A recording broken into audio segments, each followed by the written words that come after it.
कि भगवान की पूजन का सही नियम क्या है, भगवान शंकर की साधना का सही तरीका क्या है, उनकी उपासना का सही तरीका क्या है। हम आपको बोलें कि शिव जी को 1 लोटा जल चढ़ाओ, फिर ऐसा दूध चढ़ाना, फिर दूध के बाद जल चढ़ाना, जल के बाद फिर दही चढ़ाना, दही के बाद जल चढ़ाना, फिर आप मधु चढ़ाना, मधु के बाद फिर जल चढ़ाना, फिर आप शहद के बाद में घृत चढ़ाना, घृत के बाद फिर आप जल चढ़ाना, फिर आप शक्कर चढ़ाना, फिर उसके बाद जल चढ़ाना, सब नियम। कोई ब्राह्मण देवता आएंगे, वो आपको एक नियम बनाएंगे कि इस तरह से पूजन करो। फिर कोई संत मिल जाएगा तो वो कहेगा कि इस तरह से पूजन करो।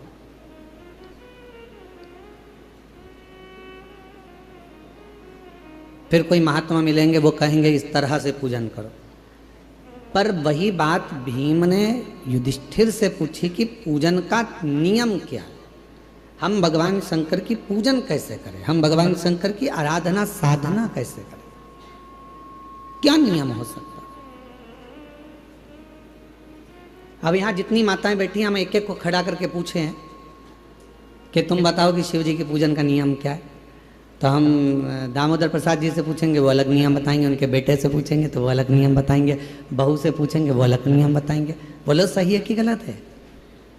जितने मेरे बाहर जीजियाँ बैठी हैं, जीजा बैठे हैं, जितनी माताएं बैठी हैं, जितने बच्चे बैठे हैं, उनसे पूछेंगे क्यों शिव जी के मंदिर जाते हो, हाँ क्या नियम से पूजन करते हो, तो कहेंगे हम झाड़ू लगा देते हैं, पोछा लगा देते हैं, जल चढ़ाते हैं, बेलपत्र चढ़ाते हैं, ये करते हैं, वो करते हैं। सबका अपना अपना नियम है, सब अपना नियम बता।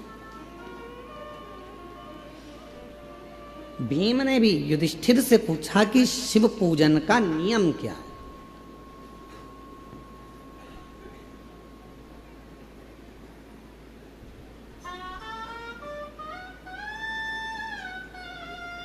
जो युधिष्ठिर ने कहा महाभारत के वन पर्व में, वह आपके याद रहना चाहिए कि युधिष्ठिर से पूछा कि शिव पूजन का, शिव साधना का, शिव भजन का नियम क्या है। तो युधिष्ठिर ने कहा भीम, मन साफ हो, दृष्टि साफ हो, हृदय साफ हो, और तुम किसी भी तरह से शिव को 1 लोटा जल चढ़ाओगे तो शिव स्वीकार कर लेगा। उसमें बड़ा नियम कर कर हम भगवान को नहीं पा सकते। बहुत बड़ी साधना कर कर कलिकाल, कलयुग में, इस घोर कलयुग में कौन नियम धारण करेगा, कौन कितने लंबे व्रत करेगा, कौन कितना साधना करेगा, बड़ा कठिन हो जाता। कौन नियम धारण कर सकता है, कौन साधना कर सकता है। इस घोर कलयुग में तो कोई बड़ा से बड़ा बाबा जोगी भी आकर कह देना कि हम इतनी साधना करते हैं, तो शिव पुराण कहती है बड़ा मुश्किल है जी।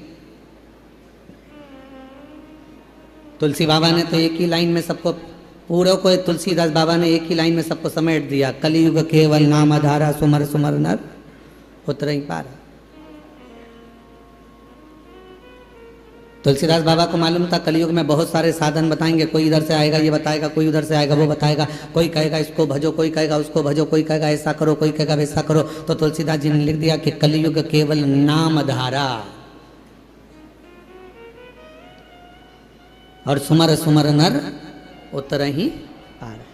तुलसी बाबा ने कह दिया कि नाम की आधारशिला रखो, तुम राम भजो, कृष्ण भजो, शिव भजो, जगदम्बा भजो, दत्त भजो, तुम्हारी मर्जी पड़े वो भजो, पर भजो तुम्हारा भगवान का मंत्र जाप, नाम जाप भजो, जपो।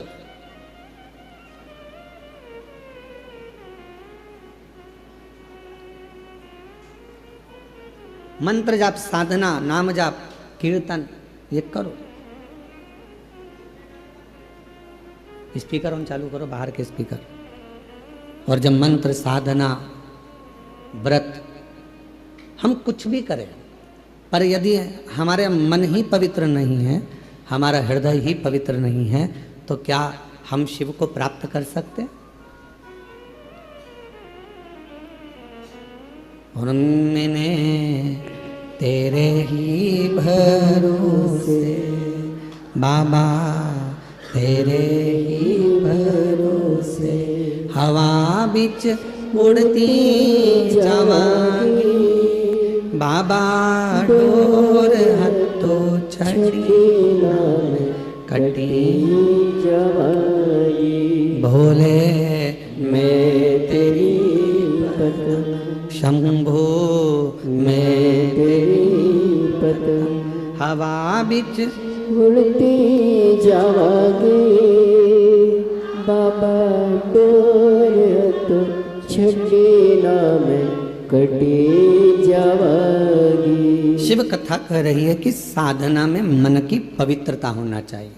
बहुत लंबी पूजन जमाली हमारे पास, ये भी रखा है, ये भी रखा है, ये भी रखा है, ये भी रखा है, शिव जी को ये भी चढ़ाऊंगी, शंकर जी को ये भी चढ़ाऊंगी, शंकर जी को ये भी चढ़ाऊंगी, और मालूम पड़े मन शुद्ध नहीं है, मन का भाव शुद्ध नहीं है, तो परमात्मा कैसे मिलेगा?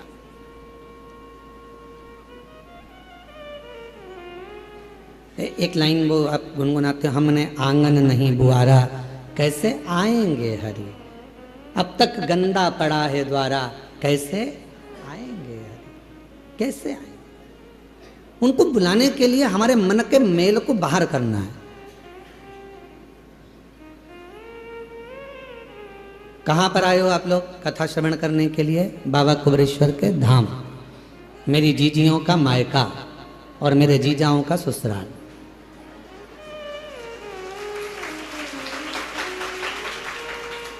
कभी आपने विचार करा कि सीहोर वाला महाराज हमेशा कहता है ये मेरी बहन जीजियों का मायका है और जितने पुरुष आते हैं उनका ससुराल है, ऐसा क्यों नाम रख दिया इस सीहोर का, इस कुबरेश्वर धाम का? बाकी के किसी धाम में तो ऐसा होता ही नहीं कि कोई रिश्ता होता है। किसी धाम में किसी का कोई रिश्ता बता दे कि हमारे काका जी वहाँ रहते हैं, ना मामा जी वहाँ रहते हैं, नाना जी वहाँ रहते हैं। केवल पूरी दुनिया में एक धाम है कुबरेश्वर धाम, जहाँ रिश्ता निभता है। जितनी मेरी बेटियाँ आती हैं, बहन आती हैं, माताएं आती हैं, उनका ये मायका है। और जितने पुरुष आते हैं, बच्चे आते हैं तो उनके नाना का घर है, और बड़े आते हैं तो उनका ससुराल है। तो ये एक परिवार। क्यों इस भूमि पर ऐसा क्यों है कि यहाँ संबंध है, रिश्ते हैं, नाते हैं। हमने आपका संबंध यहाँ कुबरेश्वर धाम से इसलिए जोड़ दिया क्योंकि जब भी बहन बेटी अपने मायके में जाती है तो मायके से जब भी आती है तो कुछ ना कुछ लेकर जरूर आती है। बोलो सही है कि गलत है? मायके से पिताजी भेजेंगे बेटी को तो भले एक बिस्कुट का पुड़ा दे दे, चाहे कुछ भी दे दे, एक साड़ी दे दे, नहीं दे तो 2 रुपया, 5 रुपया, 500 रुपया, 1000 रुपया दे, वो भी नहीं दे तो सामान फल फ्रूट मिठाई रखकर भेज देगी माँ बाप, पर कुछ ना कुछ दिए बिना बेटी को अपने घर से भेजते ही नहीं है। और दामाद अगर घर आता है और अगर नवासा घर आता है, नाना नानी के घर में अगर बच्चे आते हैं तो वो भी जाते हैं तो नानी नाना कुछ ना कुछ देकर भेजते हैं। जमाई आया तो उसको कुछ ना कुछ देकर भेजते हैं। इसलिए तो ये बहुत जरूरी है। और जो दामाद बहुत उद्दंडी होता है ना, बहुत लड़ता झगड़ता है बेटी से, तो उसको भी देकर भेजते हैं, उसको भी देकर भेजते हैं। भले गाली देकर भेजे पर भेजते तो है, भेजा तो।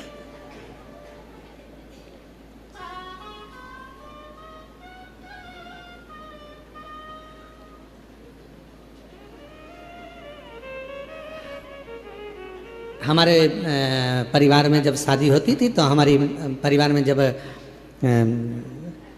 बेटियों की बहनों की शादी होती थी तो वो हमारे माता जी हमसे कई बार कह देती, सुनो आज रात को जागना है तुमको।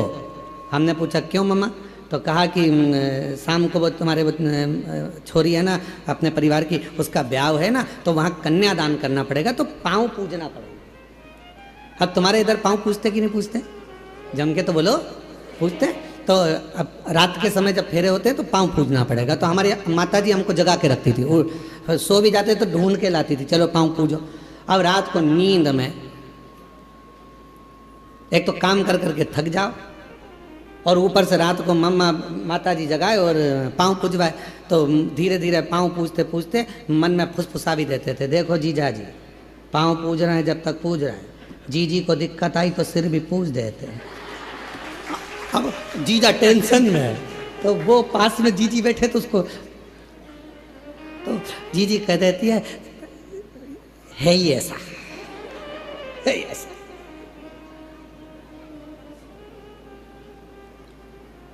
अब विचार सोच,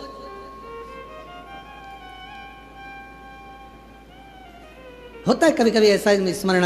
एक व्यक्ति बोला कि बहुत पुरानी बात है, हम जब स्कूल कॉलेज में पढ़ते थे उस समय की बात। अब उस समय पर हम 9th क्लास में पढ़ रहे थे और 9th क्लास में पढ़ते तो वो बोले देखो उनके घर पे कितनी भीड़ होती है, वो उनके घर पे कितनी भीड़ होती है। तो हमने भी हमारे दोस्तों से कहा कि भीड़ लगाना कोई बड़ी बात है, 1 मिनट में भीड़ लग जाती है, उसमें कौन सी दिक्कत वाली बात है। तो क्या ऐसे कैसे लग जाती है। हमने कहा कल तुम एक काम करना, 2 बांस तुम खरीद के लाना, बाकी के घास हम ले आएंगे, सफ़ेद कपड़ा बांध लाएंगे, किसी के घर पे रख देंगे, भीड़ इकट्ठी हो जाएगी। उसमें कौन सी दिक्कत, भीड़ इकट्ठी करना थोड़ी ना बड़ी बात।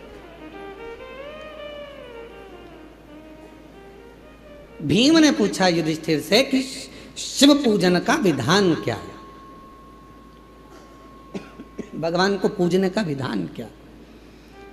शिव महापुराण की कथा कहती है, महाभारत का वन पर्व कहता है, वन पर्व में लिखा है महाभारत के कि युधिष्ठिर कहते हैं भीम से कि जिस दिन तुम निर्मल हृदय से स्वच्छ मन से शंकर जी को यदि 1 लोटा जल चढ़ा दोगे या नहीं भी चढ़ाकर कहीं पर भी बैठकर पंचाक्षर मंत्र नमः शिवाय या षडाक्षर मंत्र ओम नमः शिवाय या श्री शिवाय नमस्तुभ्यम का जप कर लोगे, शिव तुम्हारे जप को स्वीकार कर लेगा और वर देकर चला जाएगा, तुम्हें वर प्राप्त हो जाएगा। अब तुमसे कोई कहे कि तुमने मंदिर में जाकर पूजन को ऊपर नीचे कर दिया, तुमने मंदिर में जाकर पहले दूध चढ़ा दिया, फिर जल चढ़ा दिया, उसके बाद में तुमने फिर कुछ चढ़ा दिया, पहले जल चढ़ाकर फिर तुमने बेलपत्र चढ़ा दी, इतने में किसी ने देख लिया, देखते से ही वो बोली तुमने तो गलत काम किया, पहले तो जल चढ़ना था फिर बेलपत्र चढ़ना थी, और तुमने बेलपत्र चढ़ा दी उसके बाद जल चढ़ा दिया, तुमने तो ऐसा कर दिया, तुमने तो चावल का दाना ऐसा चढ़ा दिया, तुमने तो वैसा कर दिया। उसको समझा कर कह देना, हजारों तरह के मनुष्य संसार में रहते हैं तो हजारों तरह की पूजा भी संसार में होती है। 33 कोटि देवताओं ने भगवान शंकर की आराधना 33 कोटि देवताओं ने 33 कोटि तरह से करी है।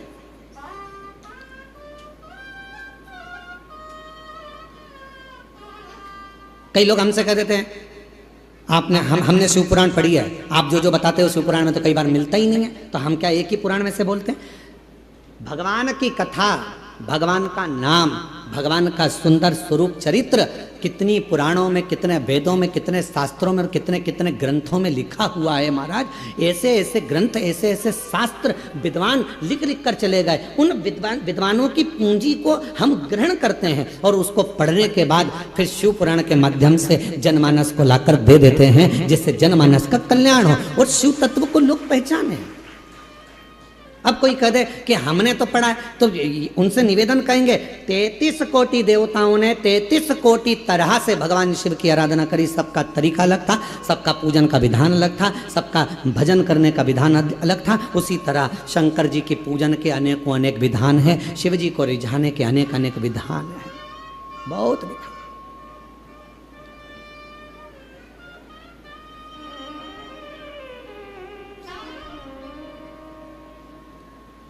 और तेरी कृपा बिना न हिले एक भी अणु, लेते श्वास तेरी कृपा से तनु तनु। बखान क्या करूं मैं राखों के डेरे का, चपटी बबूत में खजाना कुबेर का। हे गंगरार मुक्ति द्वार ओंकार तू, भोले ओंकार तू। आयो शरण तिहारी शंभु तार तार तू। सबका विधान अपना है,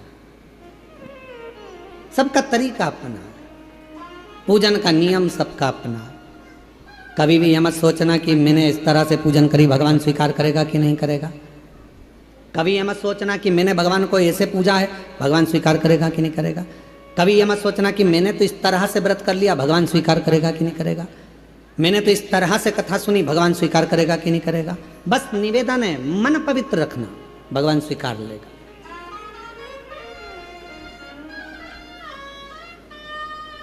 जब मन की पवित्रता होगी तो शिव उसको स्वीकारेगा, शंकर स्वीकारेंगे।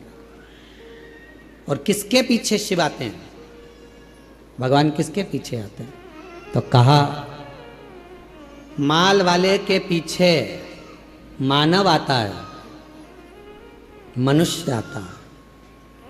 कुर्सी वालों के पीछे मनुष्य जाता है, दुनिया जाती है। माल वाले, तुम्हारे गांव में अगर कोई पैसे वाला होगा तो उसके पीछे लोग बहुत आएंगे, अरे साहब सेठ जी, सेठ जी, सेठ जी, सेठ जी, सेठ जी। काहे का सेठ? सेठों में सेठ सांवरिया सेठ, बाकी के जितने सब डुप्लीकेट। एक ही सेठ भारी है, वो सांवरिया सेठ है। और जितने अपने आप को सेठ लिखते हैं पक्के डुप्लीकेट हैं। काहे के सेठ? जो सांवरिया सेठ ने करा वो आज का सेठ करता है? बोलो जम के। सांवरिया सेठ ने नानी बाई का 56 करोड़ का मायरा भरा था और एक बार के नहीं बोला कि मैंने 56 करोड़ का मायरा भरा। आज का जमाने में जितने सेठ है वो अपनी बहन के घर का भर ले, वही बहुत बड़ी बात है। वो अपनी बहन के घर का मायरा भर ले, बहुत बड़ी बात है। और कहने को सेठ जी, सेठ जी, सेठ जी, सेठ जी। कोई सेठ नहीं, सारे डुप्लीकेट। सेठों में सेठ, जम के बोलो जरा, सेठों में सेठ सांवरिया सेठ, बाकी के सारे सेठ डुप्लीकेट। और कई सारे सेठ बैठे होंगे, उनको बुरा लग गया होगा। सेठ है वो। माल वाले के पीछे मनुष्य जाता है, माल वाले के पीछे, कुर्सी वालों के पीछे दुनिया जाती है। दुनिया पैसे वालों के पीछे जाती है, माल वालों के पीछे जाती है और कुर्सी वालों के पीछे जाती है। पर मेरा महादेव माल वाले के पीछे नहीं जाता, मेरा महादेव माला वाले के पीछे जाता है, भजन वाले के पीछे जाता है, आसन वाले के पीछे जाता है। जो माला जपता है मेरा महादेव उसके पीछे चला जाता है, मेरा महादेव उसके पीछे चलता है। अब आपके ऊपर निर्भर करता है, आप माल वाले के पीछे चलोगे कि माला वाले के पीछे चलोगे। माल वाले के पीछे चलोगे तो एक ना एक दिन माल वाला तो तुमको तगड़ी दे देगा, लात मार देगा, निकाल देगा। कुर्सी वाले के पीछे चलोगे वो भी एक दिन लात मार कर निकाल देगा। पर माला वाले के पीछे चलोगे, किसी सदगुरु, किसी संत, साधु, सन्यासी, तपस्वी, साधक, उपासक जो शिव की आराधना में डूबा रहता हो, शंकर की भक्ति में डूबा रहता हो, यदि उसके पद चिन्हों के पीछे चलोगे तो एक न एक दिन मंजिल तक पहुंच जाओगे। क्योंकि महादेव उसके पीछे चल रहा, शिव उसके पीछे चल रहा, शंकर उसके साथ। सबसे प्यारा तू मेरा बाबा, मैं हूँ तेरा लाला, मैं हूँ तेरा लाला। तू मेरा बाबा, मैं हूँ तेरा लाला, मैं हूँ तेरा लाला। माल वाले के पीछे मत चलना, वो कभी भी लात मार देगा। माला वाला अगर कोई मिल जाए, शिव का उपासक कोई मिल जाए, शंकर की भक्ति करने वाला यदि कोई मिल जाए तो एक बार उसके पीछे चलने का प्रयास करना, तो जिंदगी का सारा सुख तुम्हारे कदमों में होगा, वो सब दे देगा। जो माल वाला नहीं दे सकता वो माला वाला दे सकता है। माला वाले के पीछे तो महादेव भी चलते हैं, जपेगा, भजेगा, स्मरण करेगा, पूजेगा।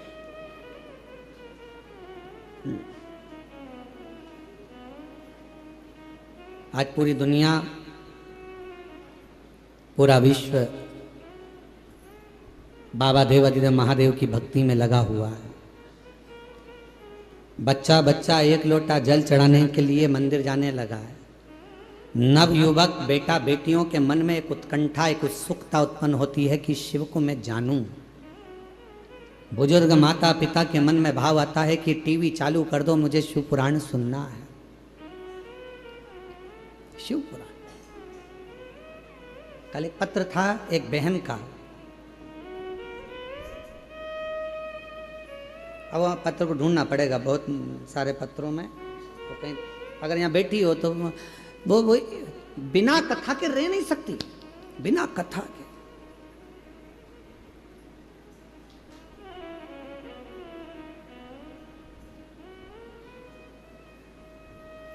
गाड़ी, बंगला, जमीन, जायदाद सब शिवजी ने उसको दे दी।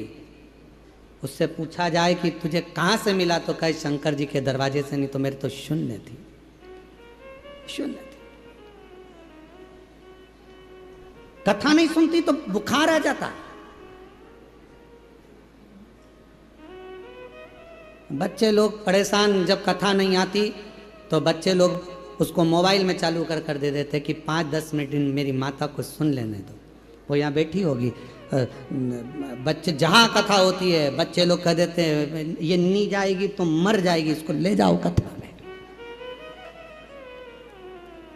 बच्चे लेकर आते हैं, बाबा ने दे दिया, सब भंडार भर दिया, अब दिल शिव से लग गया, कुछ सूझता नहीं है। वो फिर वही वाली बात आ गई कि मैं हूँ प्रेम रोगी, मेरी दवा तो करा, जाओ जाओ जाओ काशी वाले को बुला, मैं हूँ शिव रोगी। ये मुझे रोग लगा है भगवान की अविरल भक्ति का, भजन का, कथा का, स्मरण का।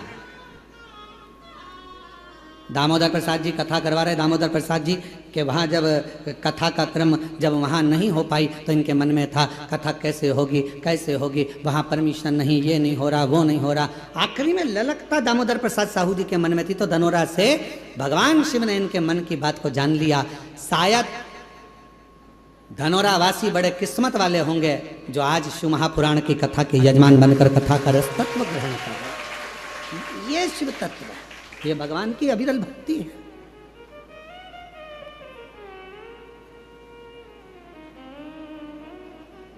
भीम युधिष्ठिर कह रहे हैं, भीम शिव को पाने के लिए सबके अपने अपने तरीके हैं, तुम कौन सा तरीका अपनाओ, कौन सा तरीका।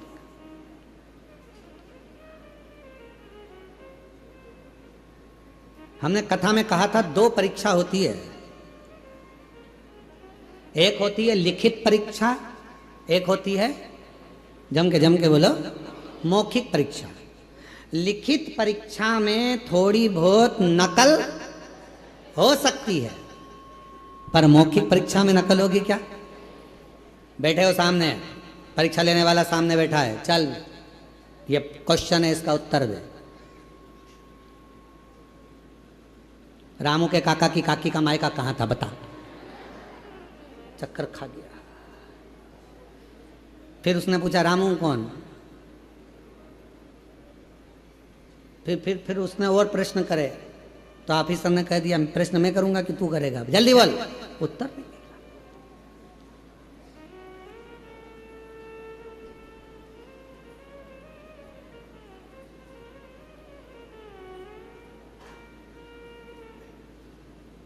स्मरण क्या करें महाराज,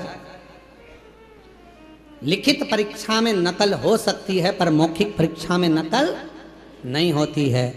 लिखित परीक्षा में नकल कर कर लोग प्राप्त करें ना करें वो अपनी जगह है, और लिखित परीक्षा का एक एक अंक मिलता है, कटता है, फिर मिलता है, कटता है, कुछ मिलेगा कुछ कटेगा। पर मौखिक परीक्षा जब ली जाती है, सामने वाले व्यक्ति को अगर पसंद आ गई उसकी बात उत्तर, तो समझ लो कि पूरे नंबर अच्छे मिल जाते हैं और पूरा रिजल्ट अच्छा आ जाता है। उसी तरह शिव महापुराण की कथा कहती है, आप अगर लिखित परीक्षा नहीं दे सकते, मतलब आप बहुत घंटों तक बैठकर भजन नहीं कर सकते, तप नहीं कर सकते, साधना नहीं कर सकते, व्रत नहीं कर सकते, उपासना नहीं कर सकते, तो मौखिक परीक्षा करो। अपने घर पर 5 मिनट बैठो और श्री शिवाय नमस्तुभ्यम का जाप करो। जब तुम्हारे मुख से श्री शिवाय नमस्तुभ्यम निकलना प्रारंभ होगा, तब सामने जो एग्जाम लेने बैठा है मेरा देव अधिदेव महादेव, वो तुम्हें पास कर देगा और तुम्हें उन्नति की सीढ़ी पर चढ़ा देगा।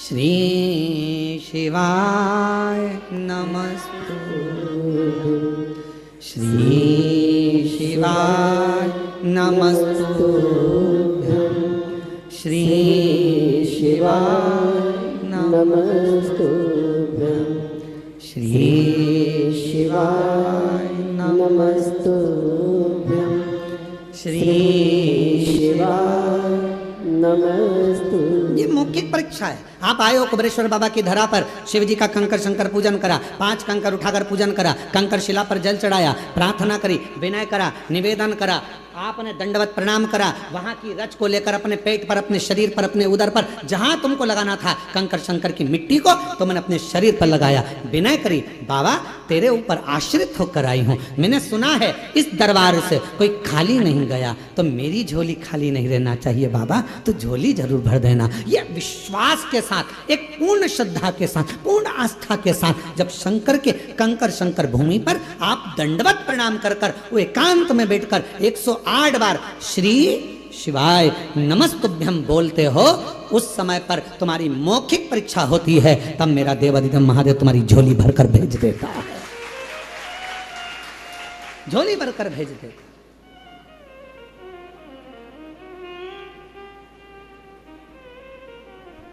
तेरे दरबार की बाबा निराली शान देखी है, तेरे दरबार की बाबा निराली शान देखी है, तुझे देते नहीं देखा पर झोली भरी है, मुख दुनिया मोड़ेगी बाबा तू मुखड़ा मुख दुनिया मोड़ेगी बाबा तू मुखड़ा ए भीम, भगवान शिव को रिझाने के तो 33 कोटि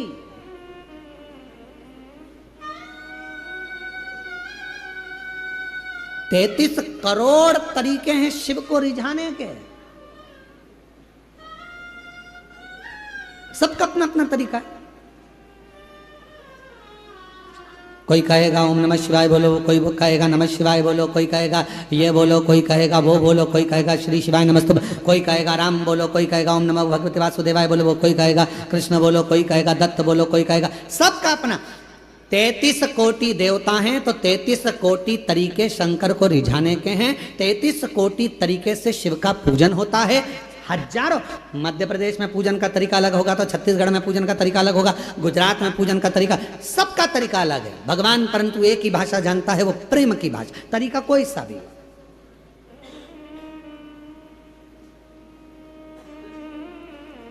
गुजरात के लोग क्या बोलते हैं, कौन सी भाषा? छत्तीसगढ़ वाले बोलो बोलो बोलो छत्तीसगढ़िया। पंजाब के,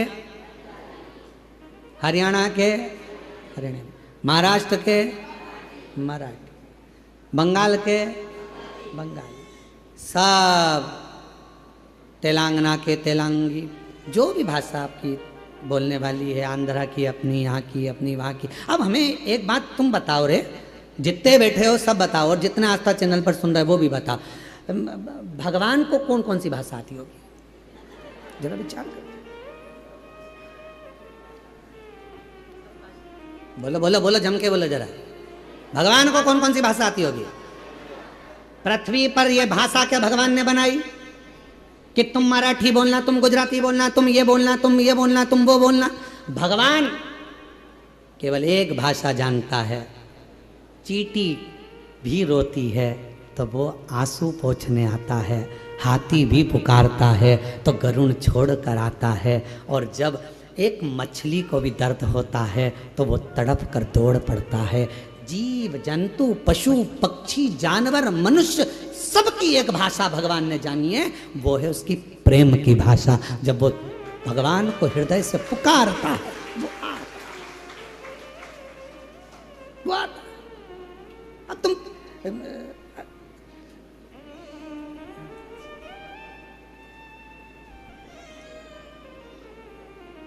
अब एक व्यक्ति अमेरिका से भारत आया, घूमते घूमते वो भारत की गलियों में घूम रहा था और सामने से कुत्ता आ गया और कुत्ता उसके पास आ रहा था।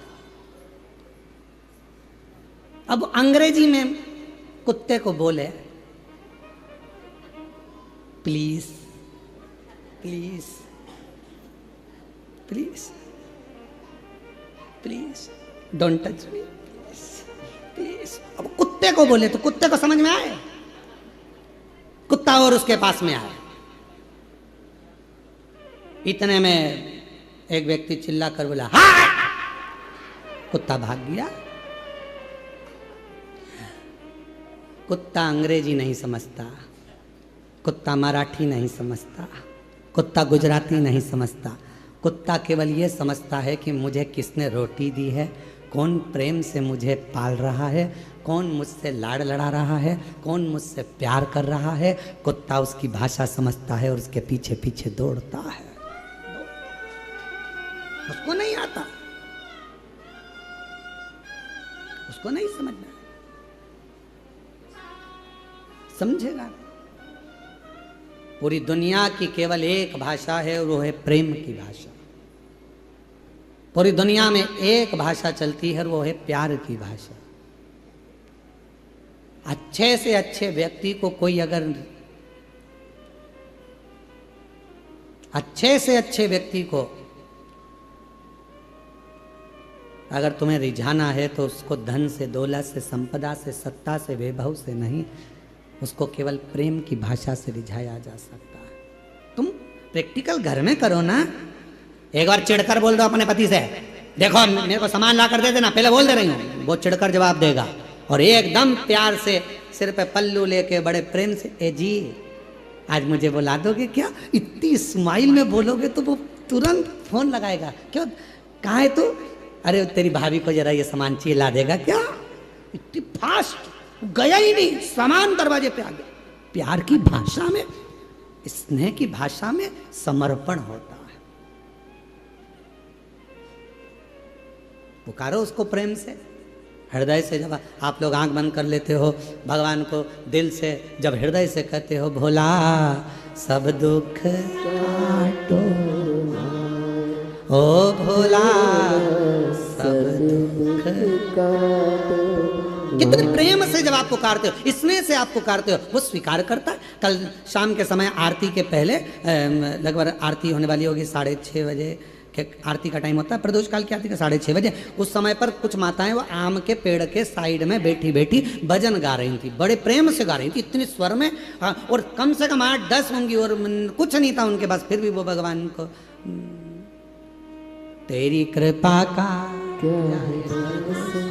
कब किस पर हो जाए जरा से हम पर कर दो।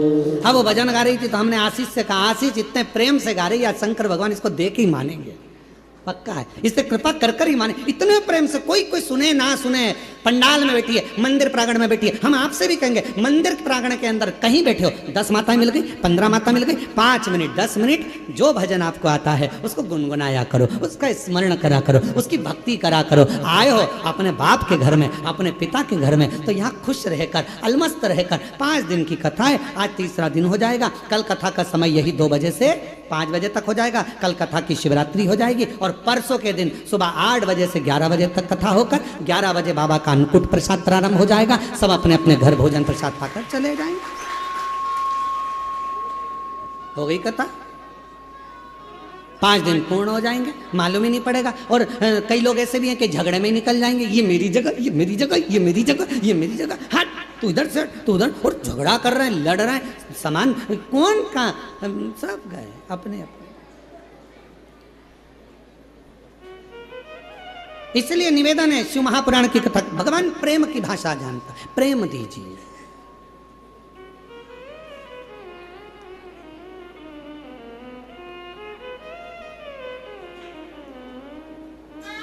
और जब शिव प्रेम की भाषा से रीझते हैं, प्रेम की नहीं खाली उसे लौटाया, वो मन ही मन हर्षाया। शुद्ध भाव, प्रेम, वात्सल्यता और प्रेम की भाषा शिव को रीझती है। स्वयं युधिष्ठिर ने भीम से यह कहा कि तुम भगवान शिव को अगर रिझाना चाहते हो तब करोगे, रीझेगा नहीं रीझेगा मालूम नहीं, साधना करोगे रीझेगा नहीं रीझेगा पता नहीं, पर मन की निर्मलता होगी और हाथ में यदि 1 लोटा जल होगा तुम उसके लिए लेकर जा रहे होगे तो वो भी एक लोटा जल तुम्हारा कल जरूर बदल देगा, ये निश्चित है। जाओ शिव को एक लोटा जल समर्पित करो, इससे सुंदर कोई तरीका ही नहीं है। इससे सुंदर तरीका क्या हो सकता है?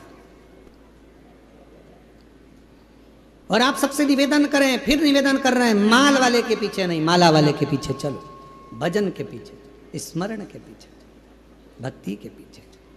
और जब प्रेम जब अनंत हो गया, रोम रोम संत हो गया, प्रेम जब अनंत हो गया, रोम रोम संत हो। जब प्रेम बढ़ जाता है, स्नेह बढ़ जाता है, तब परमात्मा मिल जाता है। संत केवल कपड़े बदलने से संत नहीं हो जाता, बहुत सारा तिलक लगा लिया तो संत नहीं हो जाता, लंबे लंबे बाल बढ़ा लिए तो संत नहीं हो जाता, पूरे चेहरे पर चंदन पोत लिया उससे कोई संत नहीं हो जाता, बहुत सारी माला पहन ली उससे कोई संत नहीं हो जाता, अपने कपड़े को चेंज कर लिया उससे संत नहीं हो जाता। कपड़ा बदलने से कभी भगवान नहीं मिलता, कलेजा बदलने से महादेव मिल जाता है, कपड़े से नहीं मिला है।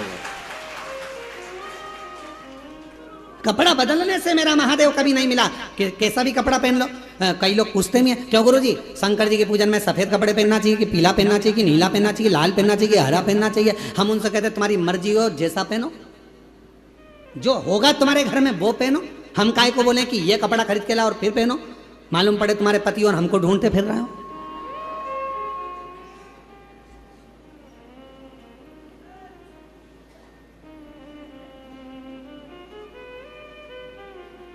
अब एक व्यक्ति की वीडियो आई, शायद वो सोशल मीडिया पे भी डली होगी, एक व्यक्ति की वीडियो आई और नीचे लिख के भेज दिया, गुरुजी तुम्हारे कहने पे पेड़ पे चढ़ा।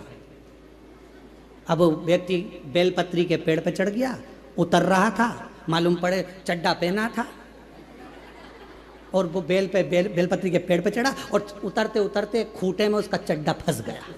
अब वो ओंधा नीचे लटका, चड्डा ऊपर लटका। अब उसके घर के लोगों ने देखो तुम्हारे कहने पर वो बेलपत्री के पेड़। सीहोर वाले महाराज ने एक बार भी अपनी कथा में नहीं किया कि तुम बेलपत्री के पेड़ पे चढ़ो। बोलो बोलो, बोला क्या? वो पीछे वालों बोलो बोलो, बोला कभी? सीहोर वाले महाराज ने एक ही बात कही कि बेलपत्री का पौधा लगाओ, और एक और बात कही कि बेलपत्री का पौधा लगाओ, पर इतना याद रखना बेलपत्री की कोई डंडी भी मत तोड़ना, बेलपत्र के वृक्ष में से बेलपत्र तोड़ कर लेकर आना, बेलपत्र के वृक्ष को चोट नहीं पहुंचना। अब तुम तो पूरे ही चढ़ गए ऊपर।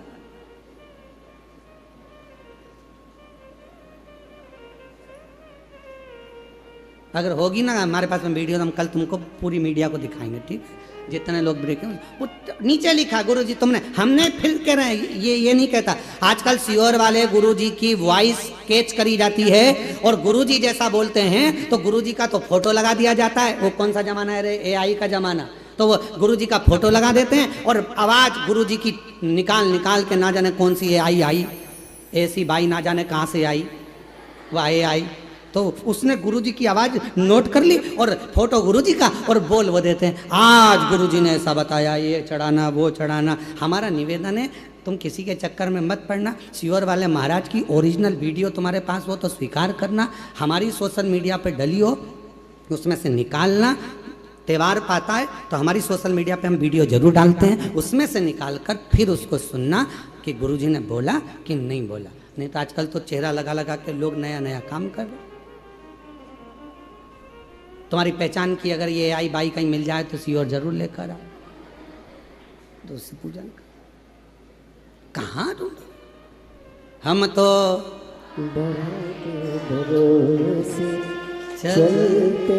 शिव तत्व को प्राप्त करिए, भगवान शंकर की आराधना करिए, शिव बाबा को केवल प्रेम के भाव से। कोई कहे कपड़ा बदल लो, नहीं कलेजा बदल लो। कोई कहे ये लगा लो, कोई कहे वह लगा लो, कोई कहे ऐसा करना पड़ेगा, शिव की आराधना करना है तो इतना व्रत करना पड़ेगा, इतनी साधना करना पड़ेगी। उससे कह दो हमें कुछ नहीं आता, हमें तो एक चीज आती है, मुख से कहेंगे श्री शिवाय नमस्तुभ्यम और सवेरे भरेंगे एक लोटा जल, इसके सिवाय हमें कुछ नहीं आता। बोल बम का नारा है, बस इतने में कल्याण तुम। कुबेरेश्वर धाम जब आप आया करें तो बाबा से बोला करें कि मेरे सुख में और मेरे दुख में आप सबसे पहले आओ। क्यों? सुख में अगर भगवान आएंगे पहले और दुख में पहले आएंगे तो दोनों में लाभ आपका है। सुख में आएगा मेरा शंभु, मेरा त्रिकालदर्शी, कैलाशी, अविनाशी, तो आनंद पाएगा।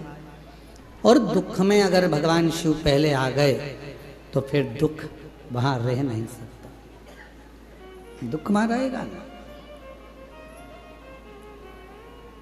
ऐसा प्रसंग शिव महापुराण में आता है कि जब दक्ष प्रजापति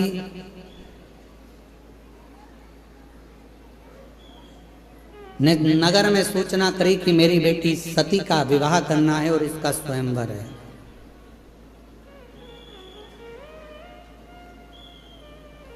सती का स्वयंवर, बड़े बड़े वीर वीर देवता आए, राजा आए, स्वयंवर के लिए पहुंचे, क्योंकि माता सती का स्वयंवर कोई साधारण बात नहीं है और दक्ष प्रजापति की बेटी है।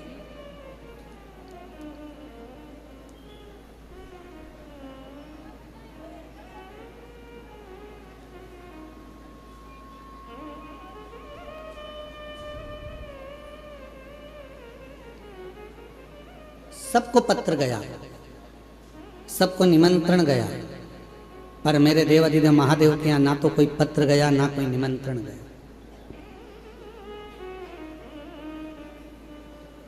और माता सती स्नेह किसको करती हैं, प्रेम किसको करती हैं? शिव को। ये संसार की रीति रही है। कल भी कथा में कहा था कि लोग दूर वालों से फोन लगाकर पूछते हैं तुम कैसे हो, और पास में जो रह रहे हैं उनसे बात तक नहीं कर पाते कि तुम कैसे हो।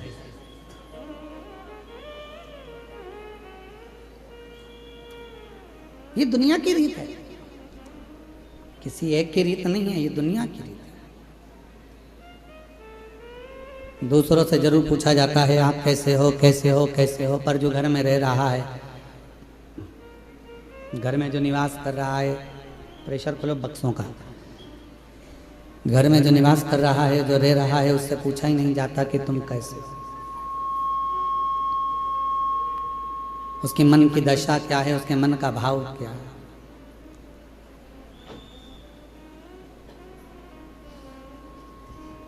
किसी ने बहुत अच्छी बात कही कि खिलौने वाला खिलौना बेचता है, खिलौने वाला खिलौना बेचता है और पूरे गांव के लोगों को, गांव के बच्चों को खुशियां दे देता है। और वो खिलौने वाला जब खिलौना बेचकर गांव के बच्चों को खुशियां दे देता है तो उन गांव के बच्चों के चेहरे की खुशी थोड़ा सा धन देती है और वो धन से उस खिलौने वाले के घर के बच्चों के चेहरे पर भी खुशी आ जाती है, उनके चेहरे पर भी प्रसन्नता आ जाती है, उनके चेहरे पर भी स्माइल आ जाती है, उनके चेहरे पर भी प्रसन्नता आ जाती है। शिव पुराण कहती है कि आप किसी को प्रसन्नता दोगे तो आपको प्रसन्नता मिलेगी,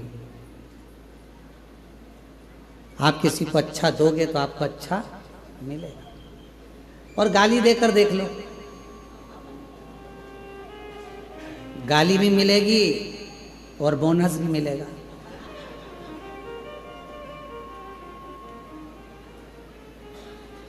हमने देखा है इसी बाबा के आंगन में, आपके मायके में, ये बाबा कुबेरेश्वर बाबा के आंगन में हमने देखा है, माताएं जब भजन करने बैठती है तो ये वाली माता भजन उठाती है तो ढोलक बजा बजा के इतने में दूसरा चालू कर देता है, इंतजार करती है, ये रुकेगी ना मैं गाऊंगी, फिर वो रुकेगी ना मैं गाऊंगी, इंतजार करते, मतलब उसने भजन दिया तो ये भी भजन दे रही है, उसने भजन किया तो वो भी भजन दे रहा। धनोरा वालों की भी आपकी भी टीम आई हुई है भजन की, कुछ बुजुर्ग लोग, कई पुरुष लोग, हारमोनियम और ढोलक यहीं के वो धनोरा वाले ही आए हैं क्या? कि कल कोई दूसरी टीम गा रही थी, कोई बाहर से आए होंगे, कोई नीला नीला कुर्ता पहने हुए और बढ़िया चंदन लगाए, हारमोनियम ढोलक और मंजीरे पे भगवान की विरल भक्ति भजन कर रहे थे। अंदर आवाज आ रही थी, हम बड़े प्रेम से सुन रहे। भजन दे रहे हो, भजन मिल रहा है। कीर्तन दे रहे हो, कीर्तन मिल रहा है। राम राम कह रहे हो, राम राम मिल रहा। गाली दोगे, गाली मिलेगा। अपशब्द कहोगे, अपशब्द मिलेगा। ताना दोगे, ताना मिलेगा। जो तुम दे रहे हो वो तुम्हें प्राप्त होगा। अब माता सती ने विचार करा कि मेरे पिताजी ने सबको बुलाया पर मेरे पिताजी ने नहीं बुलाया, तो भगवान देवादिदेव महादेव को नहीं बुलाया और मुझे तो विवाह उन्हीं से करना है,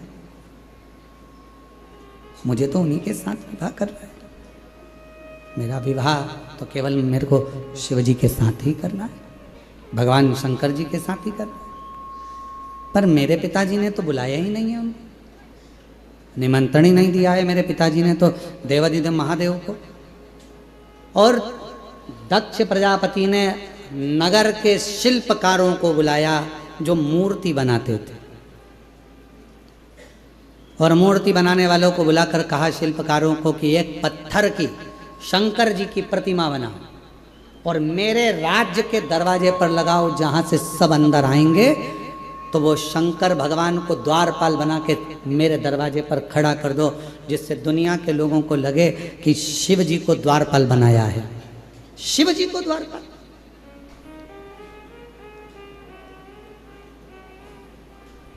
शिल्पकारों ने समझाया दक्ष प्रजापति को, ये क्या कर रहे हो, ये अच्छी बात नहीं है। भगवान देवादिदेव महादेव की मूर्ति बनाकर दरवाजे पर बिठा देना, ये कहां की रीति है।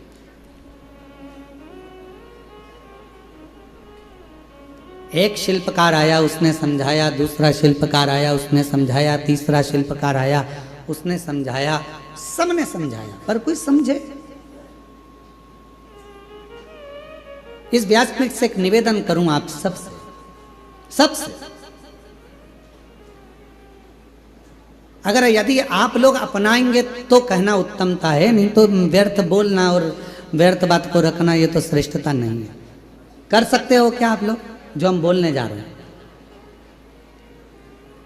किसी के घर अब शादियों का सीजन चालू होगा और शादियों के सीजन में शादी जब होती है बड़े बड़े गार्डन में, बड़े बड़े गार्डन हैं, होटल हैं, धर्मशाला हैं, जहाँ विवाह होता है, जहाँ से लोग एंट्री करते हैं, अंदर प्रवेश करते हैं, वहीं पर अंदर आने की जगह पर भगवान की मूर्ति आजकल गार्डन वाले फिट कर देते हैं।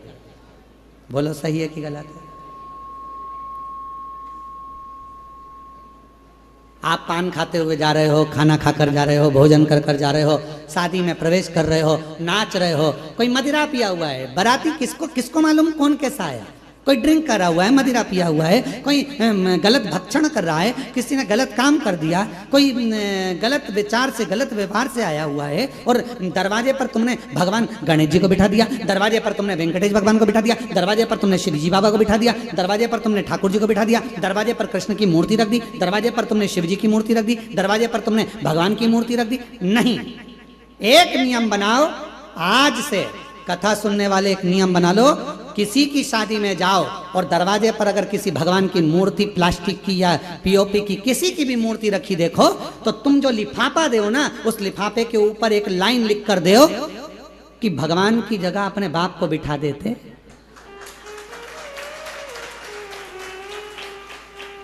परमात्मा को दरवाजे पर तुम्हारी अगवानी करने के लिए बिठाया। यह सनातन धर्म है, यह हिंदू धर्म है, यह श्रेष्ठता नहीं है।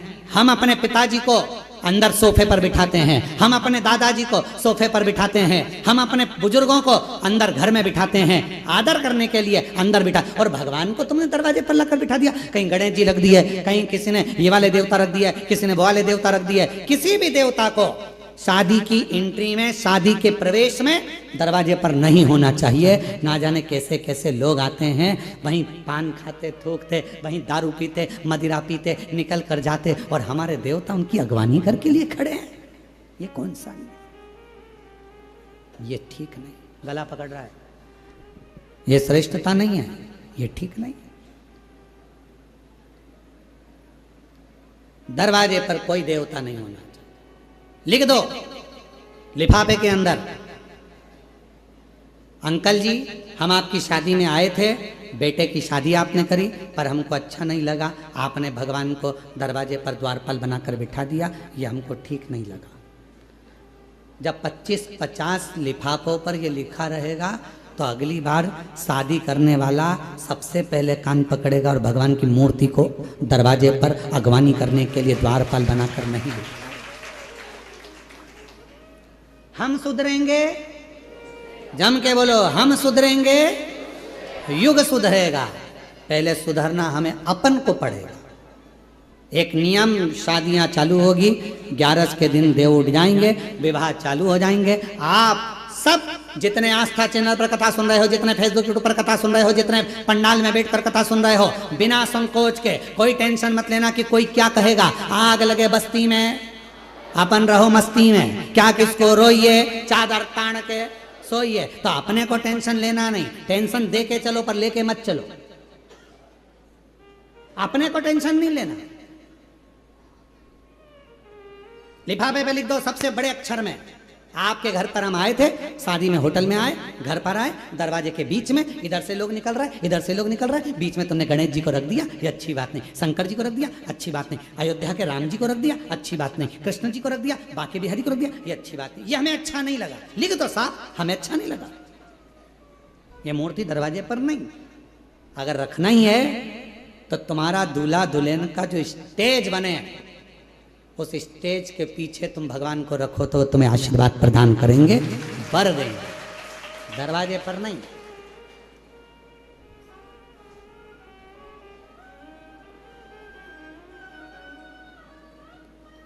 थोड़ा सुधार, और यदि थोड़ा सा भी हम अपनी जिंदगी में सुधार लाएंगे, हम अपने जीवन में थोड़ा सा भी सुधार लाएंगे, हम अपनी ज़िंदगी में थोड़ा सा भी अगर सुधार लेकर आएंगे तो ये निश्चित है कि हमारा प्रदेश, हमारा देश सुधरेगा जरूर।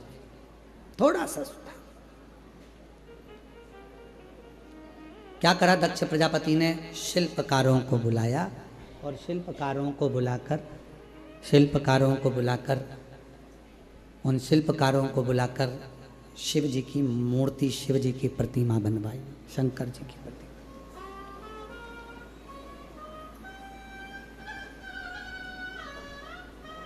एक शिल्पकार ने समझाया, दो ने, प्रेशर नहीं आ रहा है भाई। एक शिल्पकार ने समझाया, दो शिल्पकार ने समझाया, 3 ने समझाया दक्ष प्रजापति को कि ये मूर्ति बनाकर दरवाजे पर मत खड़ी कर। ये मूर्ति दरवाजे पर श्रेष्ठता नहीं देगी, मत खड़ी कर। दक्ष प्रजापति अगर अगवानी करने के लिए तूने द्वार पार भगवान को बना दिया तो बाद में तुझे भुगतना पड़ेगा। जरा विचार करो कि दक्ष प्रजापति को कितना भोगना पड़ा। बकरे का सिर लगा था, शीश कट गया था। उसने शिल्पकारों को केवल एक ही बात कही थी कि मेरी बेटी का स्वयंवर है, मेरी बेटी का, और मेरा मन, मैं दरवाजे पर किसको खड़ा करूं? ये मेरा मन, मेरा राज्य, मेरा महल, मेरा नगर, मेरा मेरा मेरा मेरा मेरा करते रहे। और जब दक्ष प्रजापति का सिर कट गया तो बकरे का सिर लगाया। किसी ने पूछा किसका लगाओ, तो कि बकरे का लगाओ। क्यों? क्योंकि दक्ष प्रजापति कर रहा था कि मेरी बेटी का स्वयंवर, मेरा महल, मेरा नगर। बकरे का सिर लगा दो तो मैं करता रहेगा।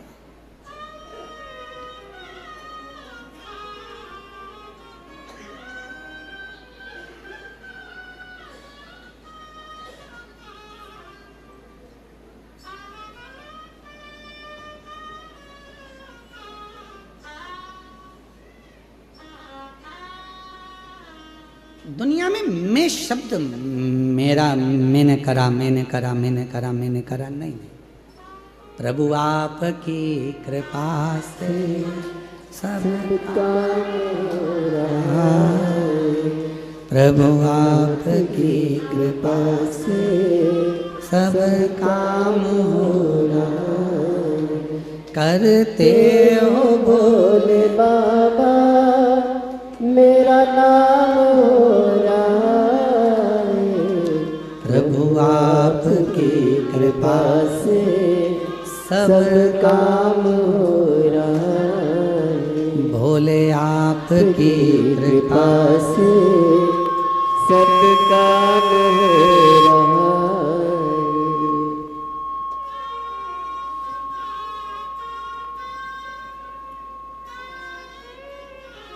इसमें मेरा कुछ भी नहीं है, सब बाबा भोलेनाथ का, शंकर जी का, देवता का, मेरा कुछ है ही नहीं। मेरा खुद का कुछ भी नहीं है, जो कुछ भी है सब तेरा। एक शिल्पकार ने दक्ष प्रजापति के नगर में पहुंचकर दक्ष प्रजापति की धर्म पत्नी प्रसूति माता को समझाया। माँ प्रसूति के पास पहुंचे और माँ प्रसूति के पास पहुंचकर माता प्रसूति से कहा कि दक्ष प्रजापति जो ये कर रहे हैं कि भगवान शिव की मूर्ति बनवाकर दरवाजे पर खड़ी कर रहे हैं, ये श्रेष्ठ नहीं है, ये श्रेष्ठ नहीं है। मना करो उनको। माता प्रसूति जी दक्ष प्रजापति को, माता प्रसूति जी ने दक्ष प्रजापति के पास पहुंची और माँ प्रसूति, ये नहीं चल रहे हैं, तुम्हारे उधर की आवाज़ बढ़ रही जिसका रिटर्न आ रहा है, स्पीकर और ये वाले भी बंद पड़ रहे हैं क्या? माता प्रसूति दक्ष प्रजापति के पास पहुंची और दक्ष प्रजापति के पास जाकर माता प्रसूति ने समझाया, कहा स्वामी मेरा एक कहना मान लीजिए, मेरा निवेदन स्वीकार कर लीजिए। क्या निवेदन है? निवेदन केवल इतना है कि भले आप शिवजी को स्वयंवर में बुलाएं ना बुलाएं, ये अपनी जगह पर है, पर शंकर भगवान की मूर्ति बनाकर दरवाजे पर द्वारपाल बनाकर ना बिठाएं।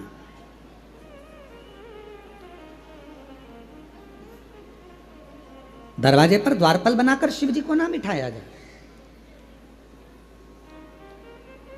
आप बुलाएं, निमंत्रण दें ना दें, आप स्वयंवर में बुलाएं ना बुलाएं, ये आपके ऊपर निर्भर करता है, पर शिवजी को द्वारपाल ना बनाए।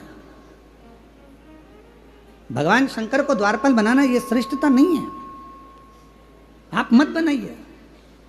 पर दक्ष प्रजापति के भीतर, कल आपको कथा में कहा था कि अलमारी में सामान पड़ा है, शंभु शंभु शंभु शंभु शंभु शंभु। कल कथा में कहा था कि अलमारी कपड़ों से भरी पड़ी हुई है, उस अलमारी में नए कपड़े रखना है तो अलमारी के कपड़ों को खाली करना पड़ेगा। कपड़े खाली होंगे, दूसरे कपड़े अलमारी के अंदर जाकर रखाएंगे। मसालदान के डब्बे हैं, डब्बे के अंदर मसाला भरा पड़ा हुआ है। मसालदान के डब्बे हैं, उन डब्बों के अंदर मसाला भरा पड़ा हुआ है, पहले से मसाला भरा हुआ है, उस डब्बे को खाली करना पड़ेगा। और जब हम डब्बों को खाली करेंगे तब उसमें मसाला दूसरा भरा आएगा, तब उसमें मसाला।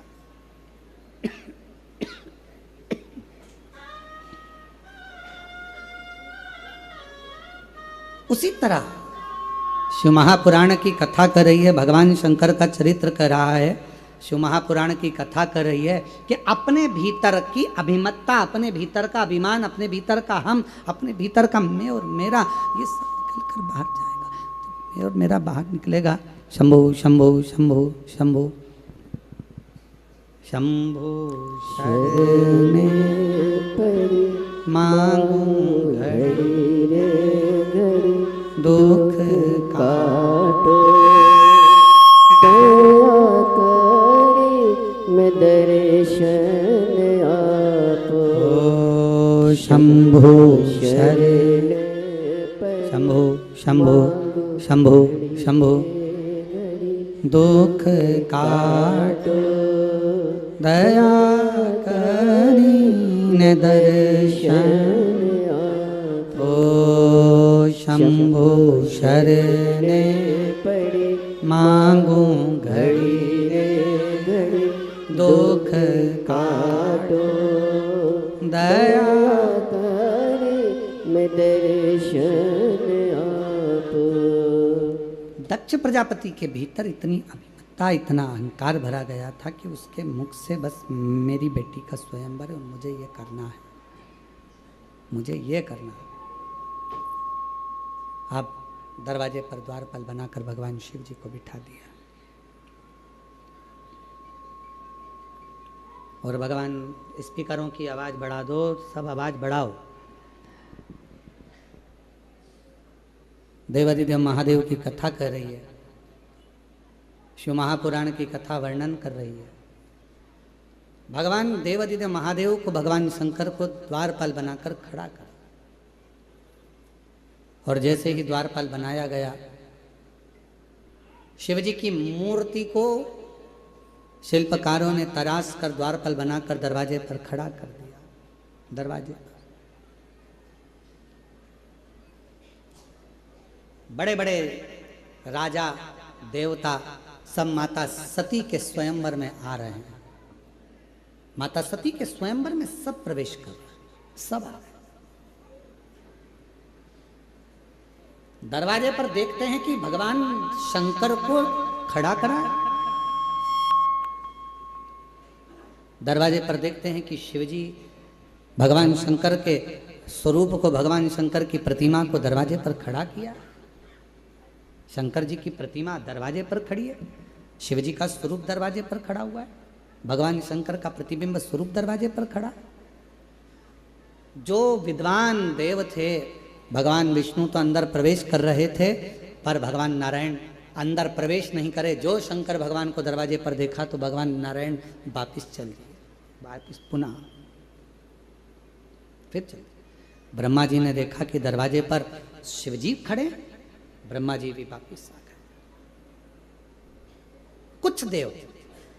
कुछ देवता अंदर जाकर बैठे, बाकी के सारे देव वापिस पुनः अपने अपने धाम को, अपने अपने घर को वापिस आ गए, अपने अपने धाम को वापिस आ गए।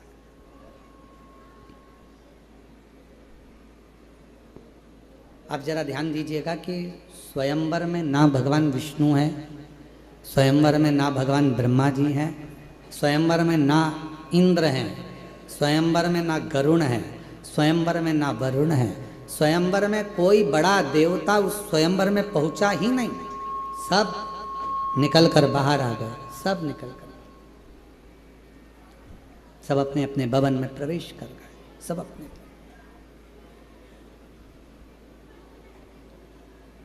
माता सती माला लेकर आ रही है।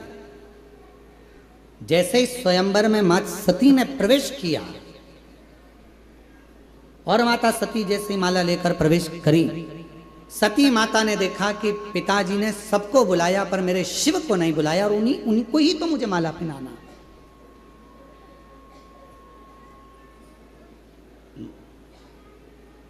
एक प्रसंग है, बड़ा सुंदर है, पर्वत मुनि और तुमरुका जी का एक बड़ा सुंदर प्रसंग आता है। थोड़ा ध्यान देना इस प्रसंग पर, शायद आपकी ज़िंदगी में भी कभी ऐसा हुआ होगा। इस प्रसंग को यदि आप सुनेंगे, स्मरण करेंगे तो आपके ध्यान में आएगा। पर्वत मुनि और तुमरुका जी का प्रसंग। एक बार पर्वत मुनि और तुमरुका जी का ये संवाद कहता है कि पर्वत मुनि पुष्प लेकर आ रहे थे। जितने भी आस्था चैनल पर सुन रहे हैं, फेसबुक यूट्यूब पर कथा सुन रहे हैं, या बाबा देवादिदेव महादेव की पवित्र कंकर शंकर की भूमि पर कथा सुन रहे हैं, थोड़ा ध्यान देना। पर्वत मुनि पुष्प लेकर आ रहे थे, और पर्वत मुनि जब पुष्प लेकर आ रहे थे, इतने में पुष्प ले जाते वो तुमरुका जी के पास रुक गए, और तुमरुका जी से उनका संवाद होने लगा, बात होने लगी। जब तुमरुका जी के मुख से पर्वत मुनि ने शिव जी के बारे में सुना, शंकर जी की लीला को सुना, शिव के स्मरण को सुना, शिव के गुणगान को सुना, शंकर जी के भजन को सुना, शिव के गुणगान को सुनना, शिव का कीर्तन सुनना, शिव का भजन सुनना, शिव का नाम जाप सुनना, ये जब पर्वत मुनि ने तुमरुका जी के मुख से सुना, तो तुमरुका जी के मुख से सुनते ही पर्वत मुनि के हृदय में ये बैठ गया कि ये जो पुष्प है, जो मैं भगवान नारायण के लिए लेकर जा रहा था, अब ये पुष्प मैं भगवान शंकर को समर्पित करूंगा, भगवान शिव जी को चढ़ाऊंगा।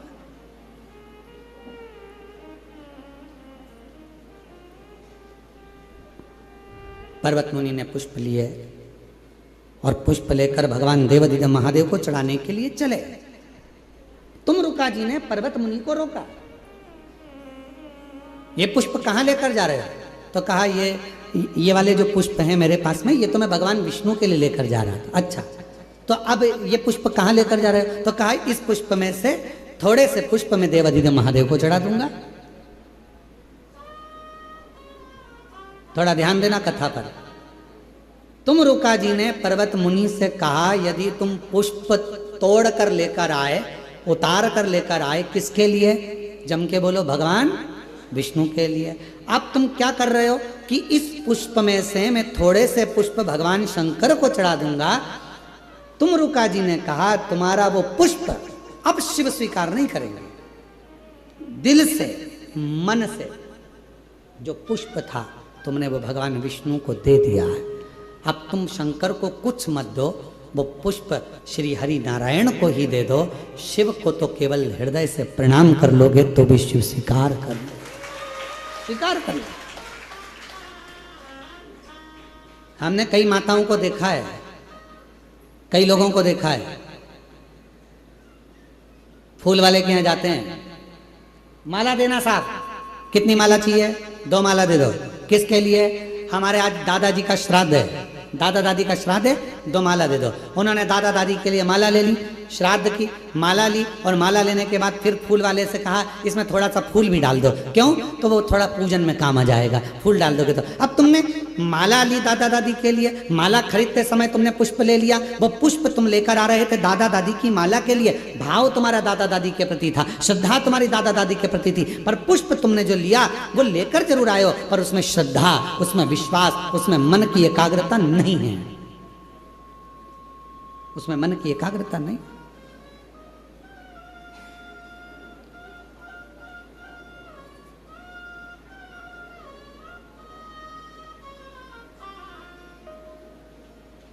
वो भाव एक बड़ा सुंदर सा है।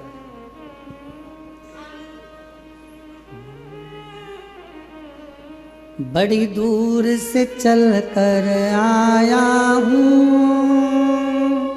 मेरे बाबा तेरे दर्शन के लिए, मेरे बाबा तेरे दर्शन के लिए। बड़ी दूर से चल कर आया हूँ मेरे बाबा तेरे दर्शन के लिए, मेरे बाबा तेरे दर्शन के लिए। एक बेल पत्र में लाया हूँ, एक बेल पत्र में लाया हूँ चरणों में तेरे अर्पण के लिए।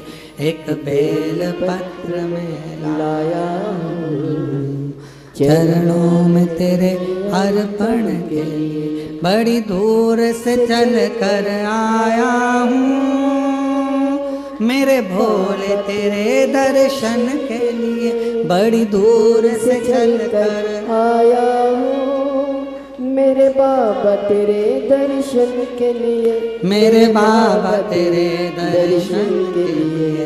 एक बेल पत्र में लाया हूँ, एक बेल पत्र में लाया हूँ चरणों में तेरे अर्पण के लिए।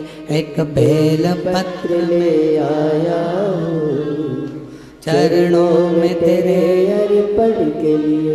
कुछ नहीं लाए हम बाबा को, केवल निर्मल मन से, निर्मल हृदय से, चित्त से, भाव से, दिल से बाबा को समर्पित करें। नहीं है तुम्हारे पास में पुष्प, नहीं है तुम्हारे पास में वस्तु, नहीं है तुम्हारे पास में, ये बंद पड़े हैं, सुनो इनको, कान लगाओ। नहीं है तुम्हारे पास में वस्तु, नहीं है तुम्हारे पास में देने के लिए कोई सामग्री, तो शिव को हृदय दीजिए, भाव दीजिए, निर्मल भक्ति दीजिए, निर्मल मन दीजिए, हृदय दीजिए। नहीं चाहिए उनको कुछ।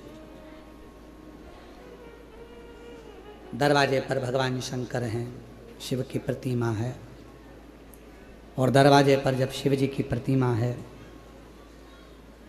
सती मैया ने देखा कि कहीं शिव नहीं, सती मैया देखी कि कहीं शंकर नहीं, शिव नहीं। दौड़ पड़ी, सखी ने कहा तेरे पिताजी ने शंकर जी को तो दरवाजे पर खड़ा कर कर रखा है, पाषाण की मूर्ति है, शिल्पियों ने बनाई है, पत्थर की मूर्ति है। दौड़ पड़ी मां सती, दौड़ती हुई गई, हाथ की माला सती पहले विचार कर कर लेकर आई थी कि ये माला पहनाऊंगी तो किसको पहनाऊंगी? जम के बोलो जरा, शिव को पहनाऊंगी। ये माला मैं किसी को देने वाली नहीं हूं, ये माला अगर पहनाऊंगी तो मैं भगवान शंकर को ही पहनाऊंगी। देवाधिदेव महादेव को ही पहनाऊंगी। और सती माता माला लेकर दौड़ी।